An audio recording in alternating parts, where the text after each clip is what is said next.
Pemirsa, pada Rabu siang, Presiden Prabowo Subianto telah resmi melantik sejumlah menteri Kabinet Merah Putih dan pejabat di Istana Negara.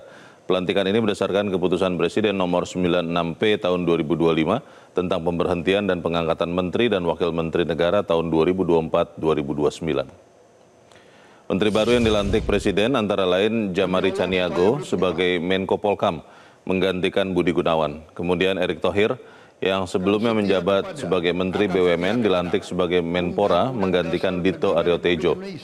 Menpora yang baru dilantik, Erick Thohir, mengatakan kepercayaan Presiden kepadanya akan dijawab dengan membuat program kompetisi di daerah dan pusat. Serta akan menjalankan arahan dari beliau. Gunakan sisa umur untuk kepentingan bangsa dan negara. Pak, melihat berapa umur saya, siapa yang tahu? 77 tahun. Ya, sebentar lagi. Saya nanti ke sana. Iya, langsung sana. Bukan sertijab lah, beliau kan ad interim ya. Jadi ya, tadi udah bicara dengan beliau. Koordinasi polisi dan TNI gimana, Pak? Koordinasi polisi dan TNI sendiri nanti apakah memang harus diperbaiki ke depannya, Pak? Itu yang saya bilang, saya lihat tuh. Kalau perbaikan terus menerus lah ya. Masa hanya satu event, enggak.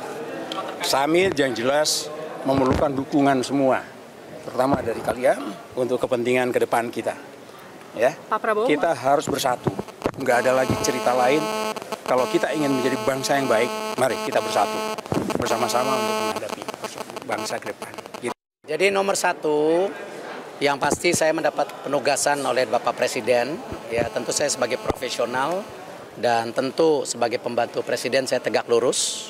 Di mana ini kadang-kadang orang lupa antara olahraga dan pemuda, padahal Menteri Pemuda dan Olahraga. Artinya kalau kita bicara pemuda itu ada 131 juta pemuda yang ke depan ini merupakan basis dari bangsa kita itu sendiri. Artinya pemuda ini ke depan harus kita bangun ya secara kapabilitas untuk bisa bersaing secara global ya, dan cinta tanah air, dan harus menjadi bagian untuk membangun bangsa kita ke depan. Itu yang pemuda.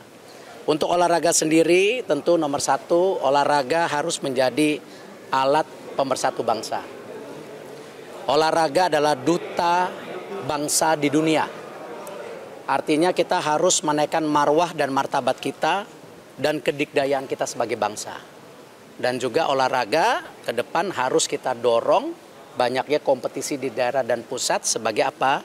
Juga pertumbuhan ekonomi dan pembukaan lapangan pekerjaan. Karena tadi ini basis yang penting, kenapa yang namanya manusia itu perlu apa? Tidak hanya badan, juga pikiran yang sehat untuk membangun itu. Itu kira-kira. Jelajahi cara baru mendapatkan informasi. Download Metro TV Extend sekarang.